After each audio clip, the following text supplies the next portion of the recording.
मेरा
बोलना तो चाहते थे लेकिन चलिए बिहारी जी की इच्छा जो हुआ।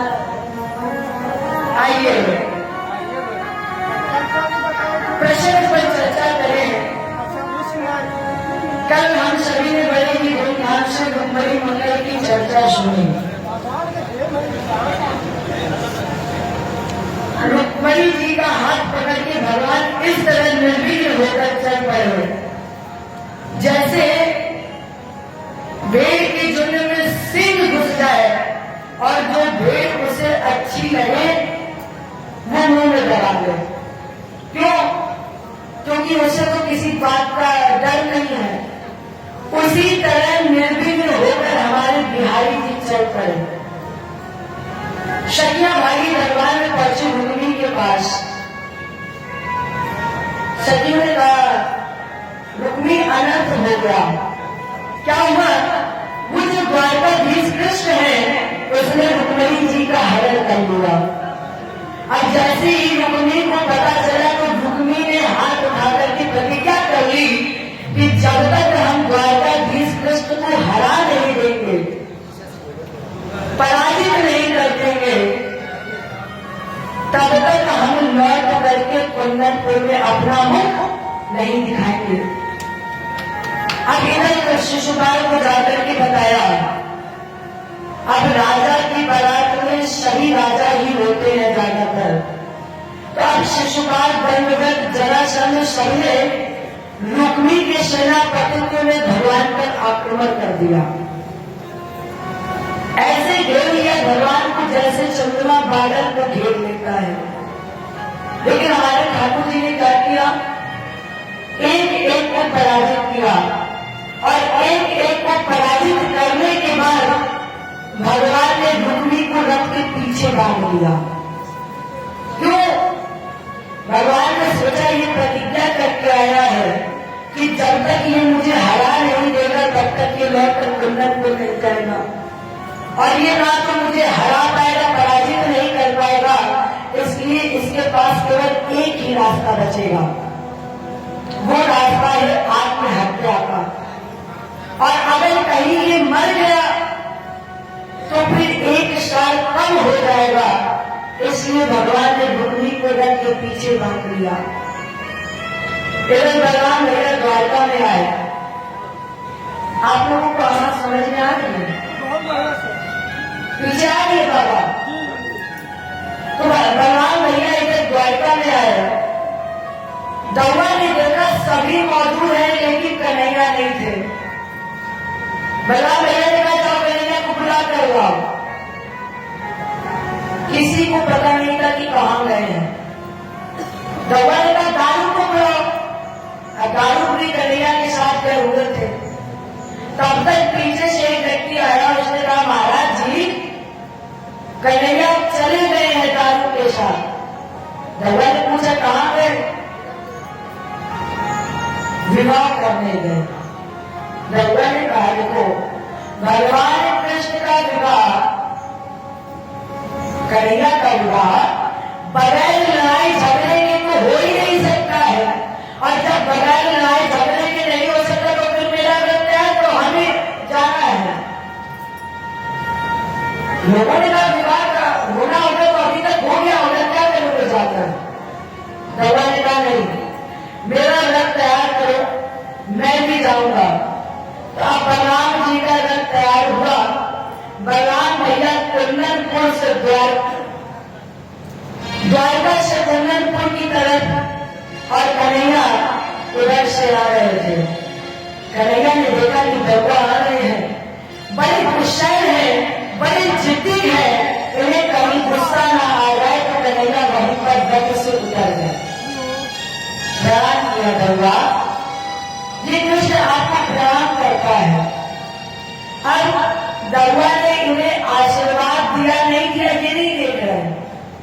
तिरछी नजर करके रुक्मिणी जी की तरफ देख रहे हैं और कह रहे अरे रुक्मिणी तू अभी तक रथ पर बैठी है, तुझे पता है कि कौन है? ये मेरे बड़े भैया बलराम है। इसलिए रुक्मिणी जी जल्दी रथ से उतरिए और उन्हें प्रणाम करिए। रुक्मणी जी रथ से उतरी। रुक्मणी जी ने हाथ जोड़ करके प्रणाम किया। दौड़ा ये रुक्मणी आपको प्रणाम करती है। दौड़ा ने आशीर्वाद दे दिया, आता के सौभाग्यवती भव। और जैसे ही इन्हें आशीर्वाद मिला करीना ने कहा अब हमें काहे का डर, इनको तो आशीर्वाद मिल गया, अब हमें कोई डर नहीं। करीना ने कहा, दौड़ा ने कहा ये बताइए विवाह करने गए और विवाह करके जब तुम लौट कर आए तो साथ में लेकर के आए हो? क्योंकि आजकल विदाई के समय देखो बढ़िया एसी, दीवान, फ्रिज, सोफा, इसलिए आप हम बताओ विवाह करके आए हो तुम ले करके आए साथ में। कन्हैया ने कहा जो कुछ भी है रथ के पीछे बना है जा करके देख लीजिए। और जैसे ही दौड़ा रथ के पीछे गए तो वो हाथ पैर हिला रहा था, छटपटा रहा था। दौड़ा ने पूछा लाला ये क्या है? कन्हैया ने कहा जो कुछ है वो सब यही है। इससे पहले रुक्मणी जी ने कहा दौड़ा ये मेरा बड़ा भाई है, माना रस पृथ्वी मंडल पर ये शासक नहीं कसाई है, लेकिन फिर भी मैं कहती हूँ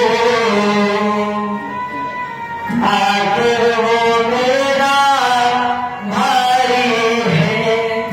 दौड़ा मैं जानती हूँ बड़ा क्रूर है, अधर्मी है, अन्यायी है, पापी है, कसाई है, निराधम है, लेकिन दौड़ा जैसा भी है मेरा भाई, इसलिए दौड़ा इसे बंधन मुक्त करा दीजिए। तो भगवान भैया ने आदेश दिया कि छोड़ दो इसे। आदेश से भगवान ने इसे बंधन मुक्त किया, लेकिन ये प्रतिज्ञा करके आया था इसलिए इसने वहीं पर नगर बसाया और वहां तक राजा बन गया। लेकिन शिशुपाल अब जन्माशय में रो रहा है, सोच रहा है कि बारात लौटा कर कैसे ले जाऊं। लोग क्या कहेंगे? गंगोस पुत्र चैत्र सम्राट शिशुपाल विवाह करने गया और पत्नी का हरण कृष्ण ने कर दिया। खाली हाथ लौट कर जाएंगे तो मेरी बड़ी बदनामी होगी, इसलिए मैं वापस कैसे जाऊं?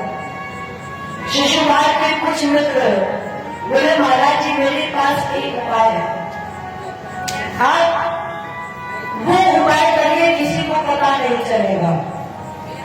शिशुपाल ने कहा क्या करें? बोले जहां पर पत्नी विदाई के समय बैठती है वहां पर आप बैठ जाइए। माने पालकी पर जब पत्नी की विदाई होती तो पालकी पर लड़की बैठती है, तो वही पालकी पर आप बैठ जाइए। आप राजा महाराजा हो, आप पालकी अंदर उतरवा लेना, कोई आपको रोकेगा भी नहीं। तो अब राजेंद्र शिशुपाल उसी पालकी के अंदर बैठा हुआ है। जैसे एक तो लड़की विदाई के समय होती है, उसी तरह शिशुपाल पालकी पर बैठकर विलख रहा है, रो रहा है। काल पालकी को लेकर चल पड़े। थोड़ी दूर पहुंचे, काल थक गए। कारों ने सोचा क्यों ना पालकी को यहीं पर रख दी जाए और जल पी कर आते हैं। तो आप पालकी को वहीं पर रखकर बाहर चले गए, लेकिन वहां पर दो माताएं थी। माताओं ने देखा कैसे कहा है, अरे अभी अभी नया विवाह हुआ, अनजान शहर है और बाहर ऐसे ही छोड़कर चले गए। तो वो दोनों माताएं पहुंची पालकी के पास। अब उन माताओं को क्या पता कि पालकी के अंदर कौन बैठा है, समझाने लगी। घूंघट था, माताओं ने कहा देगी घूंघट, ये तो हर प्रकृति का नियम है कि एक लड़की को एक ना एक दिन दूसरे के घर जाना ही है। इस विधि को कोई बदल नहीं सकता है, इसलिए बेबी तुम रो मत, ऐसा करो हम आपके लिए शर्त करा कर लाए हैं, आप चुप हो जाइए, शर्त कीजिए। और जैसे ही माताओं ने घूंघट उठा करके देखा, माताएं बेहोश हो गई। नारी की जगह नर बैठा, वो भी नारी के रूप में, और कहा वापस आए, माता को होश मिलाए और शिशुपाल को ले जा करके वही शिशुपाल होता का बारात लेकर वापस गया। इधर बलराम भैया भगवान कृष्ण के रुक्मिणी जी के साथ द्वारका पधारे और यहाँ पर भगवान कृष्ण का विवाह रुक्मिणी जी के साथ हुआ। यहीं से भगवान कृष्ण का एक नाम पड़ा, रुक्मिणी कृष्ण जगह, रुक्मिणी कृष्ण भगवान की। ये प्रथम विवाह भगवान का संपादित हुआ। कामस्तु वासुदेवांसु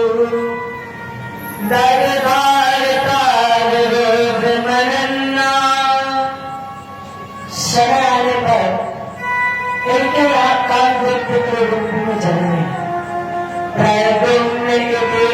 क्या था सर्वतो नव महापुत्र, जो संसार में प्रद्युम्न के नाम से जाना गया। जैसे ही इसका जन्म हुआ, सम्रासुर नाम के दैत्य ने इसका हरण कर लिया और हरण करके ले जाकर के समुद्र में फेंक दिया। उस समुद्र में एक मछली थी, उस मछली ने उस बच्चे को निगल लिया।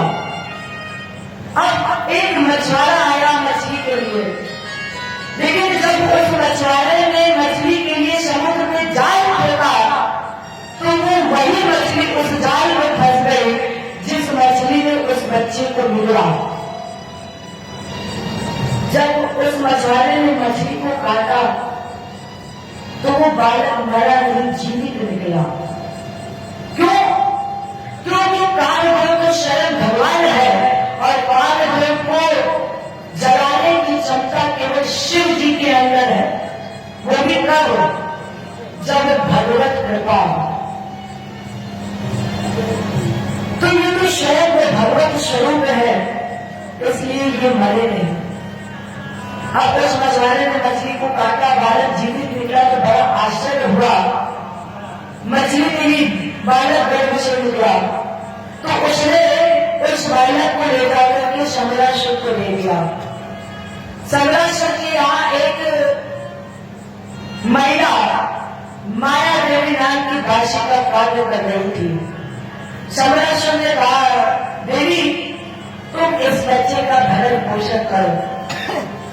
उस महिला ने अल्पकाल में प्रद्युम्न जी को युवावस्था प्रदान की और जब प्रद्युम्न जी विदा हो गए तो उस महिला ने कहा, महाराज जी मैं आपकी पत्नी हूं। प्रद्युम्न ने कहा, देवी आप मेरी पत्नी हो? तुम तो मेरी माँ हो और आज तुम्हारे हृदय में वो विचार कैसे आ गया? माया देवी ने कहा, स्वामी आपको पता है कि आप पुत्र हैं किसके? प्रद्युम्न ने कहा, देवी हमने तो आपके ही गोद में नेत्र खुले हुए हैं। मैं आपके अलावा किसी और को जानता ही नहीं।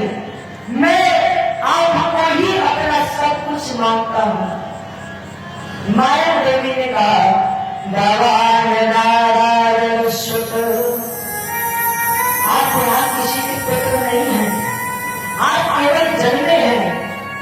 भगवान नारायण सुत सनरेरा भगो जहान। महाराज जी आपका हरण सम्रासुर नाम के दैत्य ने किया। माने माया देवी ने प्रद्युम्न जी को सारी घटना बताई और सत्यता तो ये है कि आप कृष्ण के पुत्र प्रद्युम्न भी नहीं है, केवल आप जन्मे हैं, लेकिन आप है कौन? बोले आहम देविका पत्नी रति कामो प्रधान प्रभु। मैं आपकी पत्नी हूं और आप कामदेव हैं। आप लोगों ने रामचरितमानस पढ़ी होगी तो उसमें एक प्रसंग है जब सभी देवताओं के ऊपर अत्याचार हो रहा था तो ब्रह्मा जी के पास में ब्रह्मा जी गए। सभी देवताओं ने देखा, ब्रह्मा जी ने देखा कि भोले बाबा समाधि में है, तो अब सभी देवता पास जाने से डर रहे थे कि अगर कहीं समाधि भंग हो गई तो फिर मेरा समझ लो कल्याण है। इसलिए क्या किया, कालदेव को बुलाया गया।